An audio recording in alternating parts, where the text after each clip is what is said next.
just feel like I can't really agree with you. Hello, welcome to another edition of the Tech Guys Midnight Court back at its normal time, 12:35 a.m. on Mondays. Just back from work and didn't have a lot of time to prepare. Was running a little bit late, but we have a good idea of what we're going to talk about. We're not going to be too late tonight. Want to remind you that if you like what you see here at the Tech Guys Midnight Court, that you can watch previous episodes in the playlist at YouTube at the Tech Guy Blog on YouTube. You can find me at the Tech Guy Blog on Twitter, and of course at the techguyblog.com, along with my magnificent 7 writers who provide you with content 7 days a week. Don't miss us. We love to give you our 2 cents about the thoughts of the day. Well, want to start out. We have 2 topics today. And there were 2 pieces that I thought were very, very good, very, very worthwhile. And I really want to get into them immediately so that we can have an early night, because I know that there's some early mornings that are going to take place over here. So let us start with Cryin Brian of CNN. And, sometimes you don't want to kick a guy when he's down, and you don't want to make fun of a guy when he's down. But I got to say, this tweet by Brian Stelter, who is the host of Reliable Sources on CNN, I thought was one of the most amazing things I've seen in a long time, in that you're dealing with somebody, a person who's got a show on CNN. He's making a good living. He's pretty well set. He's doing good. And yet we get this tweet from him. Now, this is in the middle of the pandemic. He tweeted this out April 18th. I crawled in bed and cried for our pre-pandemic lives, tears that had been waiting a month to escape. I wanted to share because it feels freeing to do so. Now is not a time for Fox invincibility. Journals are living this, hating this like everyone else. Now, yes, things are a little harder than they've been. And they're a little bit of a pain at work for me. They're a pain at work for my wife, I'm sure. And I'm sure that if you're working, it's a pain for you. And if you're not working, it's even a bigger pain. So all these things are going on. And, when you're in a crisis, it's not a question of invincibility. It's a question of confidence. It's a question of we're going to get through it. And I thought, for a guy who's got a lot, he doesn't seem to have a lot. And I was bopping around the net, and I saw this piece at the Conservative Treehouse at conservativetreehouse.com that I thought answered this better than I could. And so I want to read you this piece.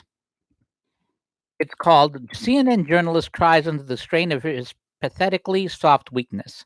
This is written by Sundance, and I just love this piece. So we're going to share it tonight.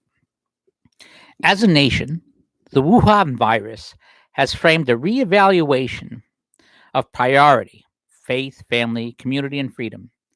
Seeing totalitarian blue state governors so easily dispatch liberty and individual rights reminds us to rekindle the flickering flame of freedom. Modern journalists, no more essential to life than scripted narrative engineers dancing as puppets on strings and boxes, are inconsequential. The true American story is not built upon celebrity, but rather guilt, calluses, and dirty fingernails. Farmers, truck drivers, stock clerks, and supermarket cashiers are essential. Dancing puppets, not so much. Facing this reality, a generation of pathetically soft and feeble sorts, lemmings from the spine-harvest indoctrination machines that turn bone into jellyfish membrane, collapse as they recognize just how pathetic they are. Inconsequential gnats carrying a life skill as useful as sand in the Sahara. And at this point, he puts in Stelter's tweet. Now, here's what he says after the tweet. Again, to repeat the tweet for those of you who came a little late. I crawled in bed and cried for our pre-pandemic lives, tears that have been waiting a month to escape. I wanted to share because it feels freeing to do so. Now is not a time for Fox invincibility. Journals are living this, hating this like everybody else. Desperate and yearning for someone, anyone to affirm their importance. The miserable and pathetic harbingers of irrelevance cry out in a desperate quest for meaning. Please forgive my frank and direct response, but apparently someone needs to call the baby ugly. Good grief, man. Cowboy the F up. You're not being tossed a plaque of lucky strikes and told to storm the beaches of Normandy. You have to wash your hands, stop touching your face, and sit in your ass while keeping distant from the checkout girl. That ain't hard. That said, Seitzer's journalism has evolved into a black-slapping pundits reveling in process, and as a consequence, it completely ignores the endpoint, misses the bottom line, doesn't actually see the subject matter, never actually learns what might be discovered. Here's a tip to Seitzer. Cry more. The reality of your misery is worse than you can even imagine. Excuse me. Pardon. Your enterprise is not only irrelevant, but your self-indulgent cries for affirmation are meaningless. Every fiber of your woeful existence is inadequate in an era where grit, fortitude, perseverance, and strength are the greatest human commodity. Cry more. What you provide is useless. Your professional existence has no merit. And he has a picture of a man in army fatigues carrying a woman and her baby in what appears to be a flood. I'll continue from here. I've said it before, I'll say it again. Any average hardworking American is worth more today than all those who chase the golden statues of Hollywood, and ultimately, if they want to go down the superiority path, what they provide is useless. Florida Power and Light, for example, won the prestigious International Edward Denning Award for excellence in multi-platform engineering and efficiency superiority. They didn't blow every PhD intellectual out of the water with slide rules, CAD programs, and engineering acumen. They did it with hard hats and dirty fingernails. Because they lost the award, the Japanese spent 6 months studying FPL and later published a 1,000-word dissertation essentially saying FPL wasn't really good, they were just lucky. FPL's field leadership laughed, took out markers, and wrote on the back of their hot hats, "We're not good, we're rookie." When every single Kuwaiti oil field was blown up by Saddam Hussein, they said it would take over 5 years to cap them all and restart their oil pumping industry. The Kuwaitis and Saudis called Texans, who had them all capped and back in working order in 10 months. We are a nation that knows how to get shit done. When the northern Chile mine workers were trapped 2 miles underground, they said no one could save them. Who did they call for help? A bunch of hick miners from U.S. coal country who went down there, worked on the fly, engineered the rescue equipment on site, and saved every one of them. That's our America. Don't lose sight of it. When a half-breed Islamic whack jog, armed with an AK-47 and a goal to meet his virgins, begins open fire on a train in France, the Americans on board didn't run to the nearest safe room and hide themselves amid baguettes and brie. They said, "Let's go," and beat the stuffing out of the little nut with a death wish. Legion d'Honor or not, that's us. That's you. That's how we roll. Lady Liberty can stroll along the Champs-Élysées with a swagger befitting Mae West because without her arrival, they'd be speaking German in the Louvre. Yet for the better part of the last several decades, groups of intellectual something or others have been selling an insufferable narrative about it being better sitting around a campfire, eating sustainable algae cakes and picking parasites off each other. Enough. In case you missed it, it wasn't FEMA driving jacked up monster trucks into the flooded neighborhoods around Houston, Texas, to rescue people from their homes. It was a bunch of glorious rednecks assembled like the 2nd Division of the Cajun Navy, which also just happens to be a fabulous bunch of shallow water boat operators who convey their gear voluntarily into the aftermath of hurricanes and floods. That's America, folks, in all her magnificent colorblind glory. Get her done in government. Live your best life. You can only have this moment once, and that moment is now. We're not going gently into the bloody collectivist good night. Indeed, we will make, with our defiance, such a sound as all history from this day forward will be forced to note, even if the Brian Seitzers despise us and their writing of it. Carry on. And I want to add something to that post that Sundance wrote, in that, in my opinion, the whole talk of the greatest generation is a cop-out. My father served in World War II. My wife's father served in World War II. He was in the Atlantic. My father was in the Pacific. And I can tell you, our parents didn't consider themselves the greatest generation. They thought their own fathers and mothers had worked harder than them and had done more than them. I think that the whole greatest generation business is a cop out. It's an excuse to say you can't do what they did because they were the greatest. It's not that they were the greatest, although they were very great to me. It's that they did not give up. They did not fold. They tried to live up to the standard of their parents. We tried to put a generation on a pedestal to say, oh, no one can do that anymore. But we can do that. And people are doing that today. And that's the difference between doing and talking.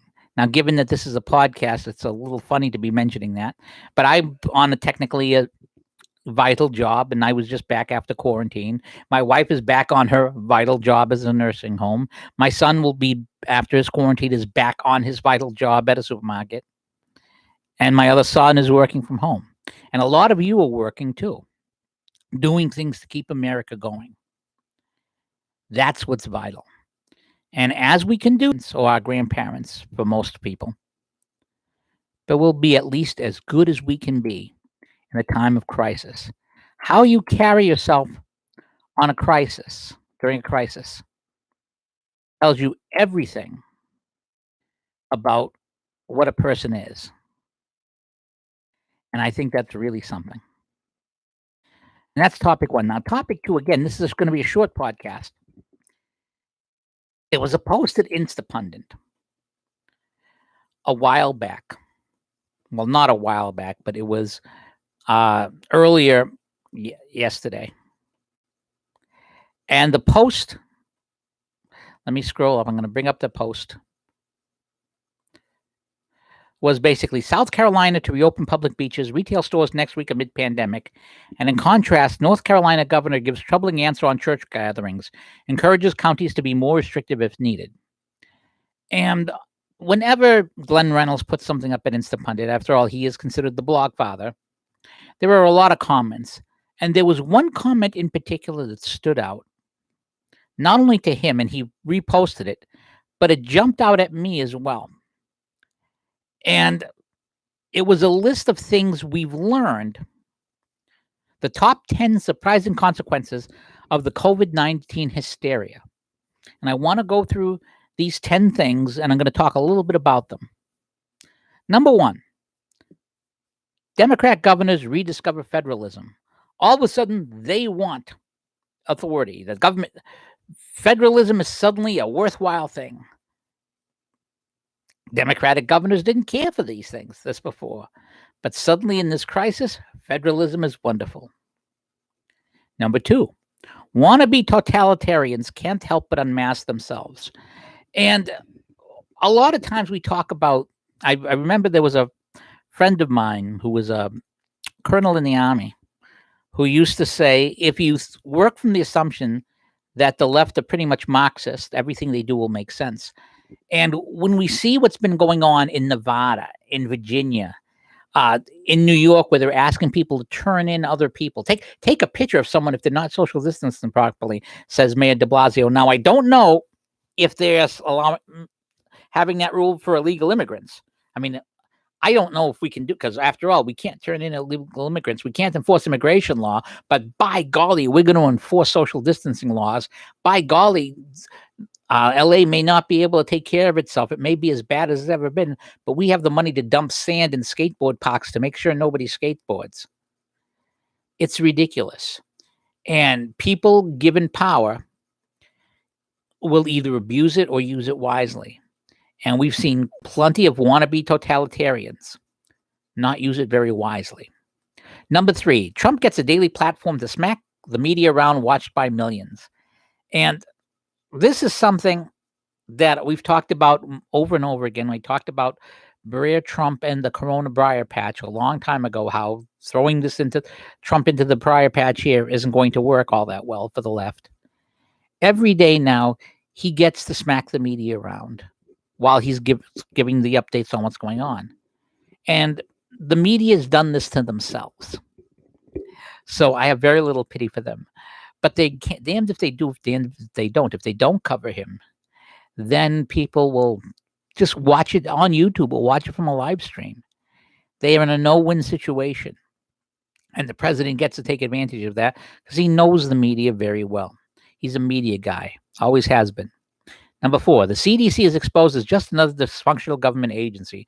The CDC has done a very poor job in terms of managing some of the innovations that, remember, in the previous piece I was talking about, we talked about the innovations, how people rise to the occasion. Well, the CDC has slowed down several things in terms of getting masks out there faster, getting ventilators out there faster, that really shouldn't have happened. Number 5, FDA, same as above. And again, you have a president trying to get around bureaucracy, and the bureaucracy trying to reestablish itself because its main power is to force people to jump through hoops. But right now we have an emergency. The hoops aren't important.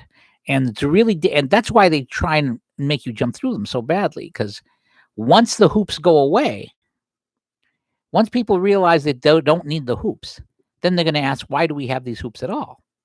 Which is the danger. WHO, the World Health Organization, same as FDA and CDC. The World Health Organization has proven itself to be a partisan, and this actually goes with number 7, a wholly funded subsidiary of China and dictators who pay off these guys. The fact that we've been helping to pay for this has been pretty bad. And a lot of this comes from, how do I say this? After World War II, the democracies were pretty much in charge. And a lot of organizations were set up with democracies in charge.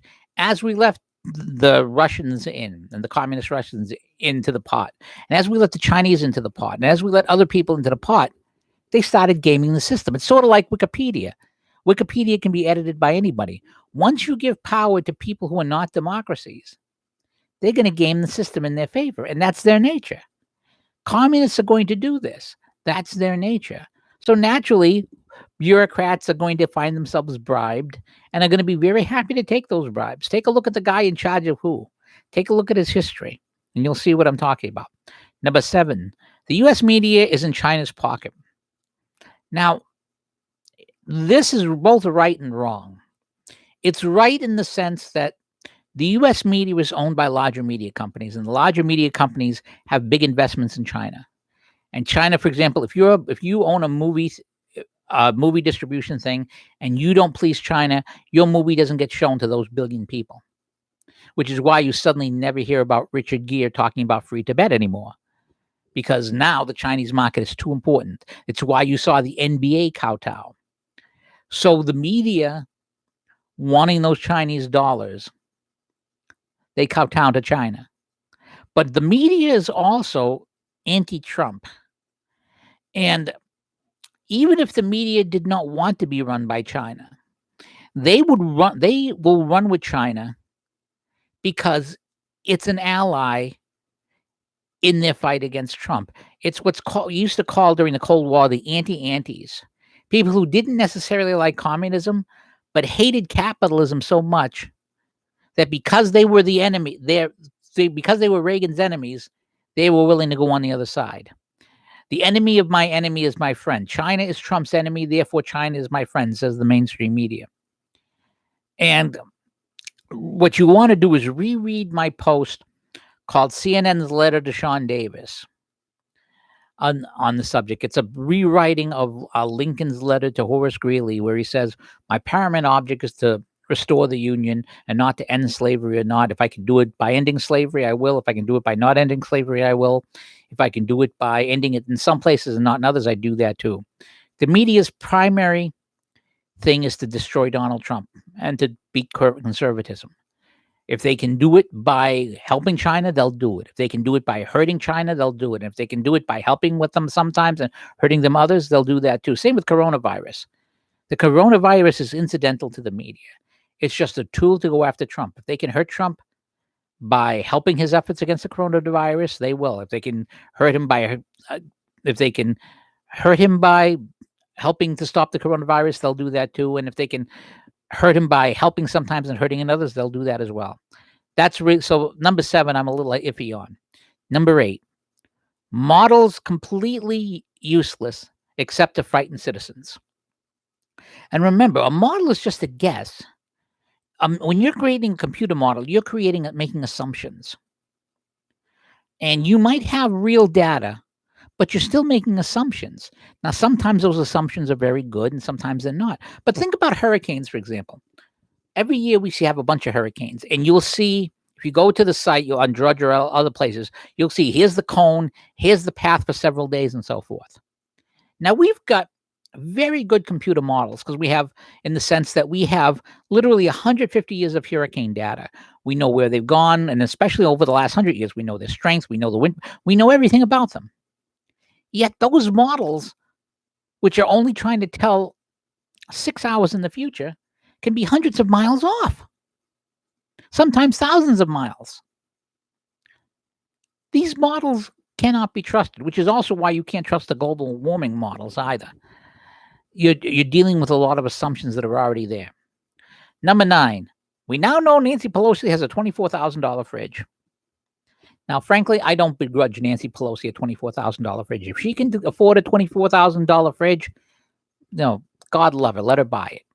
And if she can afford $15 a pint for ice cream, if that ice cream is really that good, let her buy it. There's nothing wrong with having premium stuff if you can afford it. But don't try and pretend to be every man or the average person when you have this stuff. Yeah, you're an elite. It's a very stupid thing to be standing in front of a $24,000 fridge full of $15 pints of ice cream when you're holding up loans for small business during a crisis. And the fact that she doesn't occur to her is Joe Biden level cluelessness. Number 10, and the most surprising consequence of COVID-19 hysteria, Donald Trump was right about China the whole time, and everybody who didn't know before knows it now. Trump talked about how China was out for China and how they were beating us over and over again, and talked about trying to move manufacturing back to the U.S. He's been talking about it for 2 or 3 years. And everybody went after him over this. But it turns out all of this stuff makes a lot of sense because now we have to stop moving things back from China. And the fact that all of these predictions concerning this have come true is a really bad thing. In fact, it's been amazing to watch what's been going on. And I want to quote from a tweet here. This is from a guy called Wretched the Cat, who's actually a very well-known tweeter. Politicians and bureaucracies tend to respond to crises with theater. After 9/11, it was airport security theater. Following Corona, it was lockdown theater. There's some utility to it, but only some. There is much more hoopla. And that again gets back to that original post about Americans doing things. Donald Trump is a doer. You may not like his style. And in fact, the New York Post had an article about people who are grading him on his response. He got a lot of B's and A's on his response, although some people were giving him D's for style. But who cares about style? Style is meaningless. If someone is fixing your brakes, if he's a pain in the ass, who cares? I want my car to stop when I hit the brake. It's really something. And I do want to point out something that Glenn Reynolds has mentioned about coronavirus. There's a piece out there talked about the lack of preparation. A lot of people are hitting President Trump because he wasn't more prepared for all this. At the A16Z.com, they're talking about every Western institution was unprepared for the coronavirus pandemic despite many prior warnings. But in fairness, it's asking a lot of institutions to be, as Glenn Reynolds put it, it's asking a lot of institutions to be ready for something that happens less than once in a lifetime. If something happens less than once in a lifetime, we're not going to do this. People are not likely to take care of this stuff. Now, the left still thinks the coronavirus might succeed where Russiagate and Ukrainegate failed, but I don't think it's going to because Donald Trump acts, and of course because Joe Biden is a joke. In fact, Jon Stewart in 2015, in a quote from a piece on Joe Biden, It's apparently a Senate rite of passage that you're not officially sworn in until Delaware Joe has felt up one female member of your immediate family. And now you have Biden has still not been asked about the Tara Reddy stuff, but people who are supporters of him have been. And now you have what's really funny. You have Michelle Obama technically in negotiations for the endorsement of Joe Biden. Really? You have to negotiate? The first lady of the last Democrat president, who he was the vice president of, has to negotiate to endorse Joe Biden. That tells you where the state of things are. If this wasn't, I mean, if Trump wasn't already ahead thanks to the economy to where it was, we've got, he's doing it now. And basically, he's done it by, as Christopher Dumas has put it, rewriting the book on emergencies. He's responding with deregulation and decentralization. In fact, his whole thing about these are the guidelines, but you states make the decisions. It's really something. It is really something to see what the president has done. And because he's been straight about this stuff, it's really, really going strange in terms of the left. And I think this is going to be a disaster for the left. And what's really funny is, and meanwhile, you have the Michigan Governor Gretchen Whitmer, who is talked about as a possible running mate for Joe Biden, considering extending coronavirus restrictions because of protesters who are complaining. Seriously?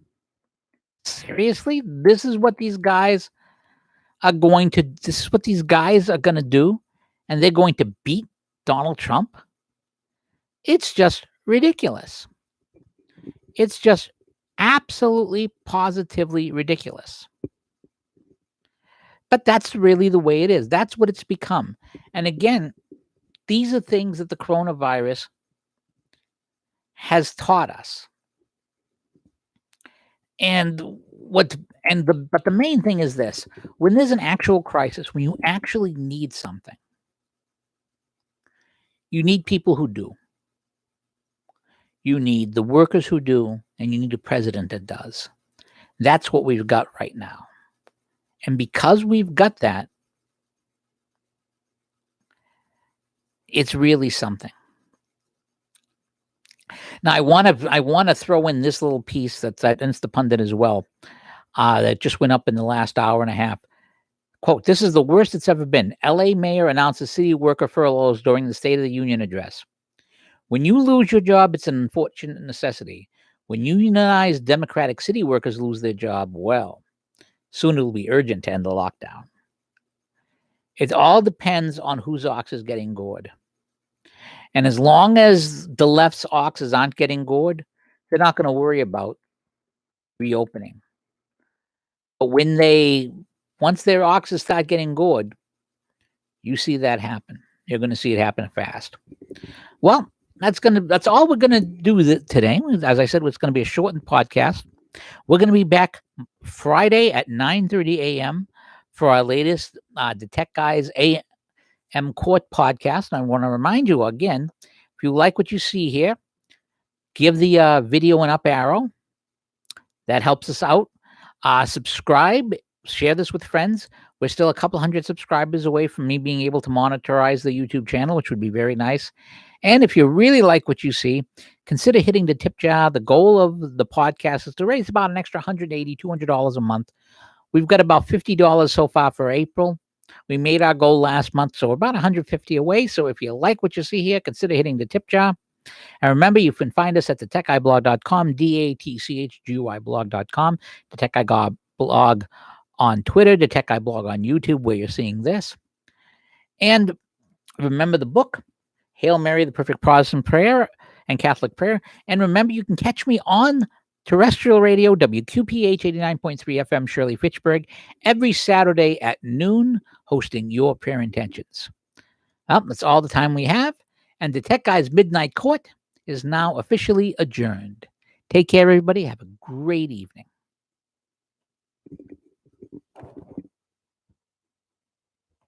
Short and to the point.